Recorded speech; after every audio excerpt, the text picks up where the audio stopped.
40 Qudsiy hadis. Imom G'azzoliy. Qanoatli bo'l, behojat bo'lasan.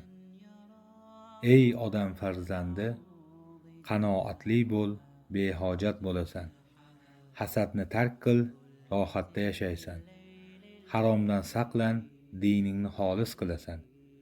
Kim g'iybatni tark etsa, unga muhabbatim namoyon bo'ladi. Kim odamlardan uzlatda bo'lsa, ulardan omonda yuradi. Kimning so'zi oz bo'lsa, aqli komil bo'ladi.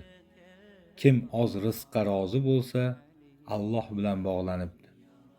Ey odam farzandi, sen amal qilmaydigan narsangni bilasan-u, nechuk bilmagan narsangni bilishni talab qilaverasan.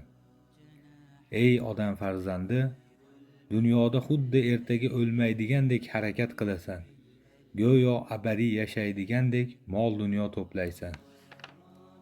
Ey dunyo, senga xirsu ochko'zlik bilan tashlangan odamdan yuz o'gir. Sendan yuz o'girgan odamga intil. Senga nazar soluvchilarning ko'zidan xoli bo'l.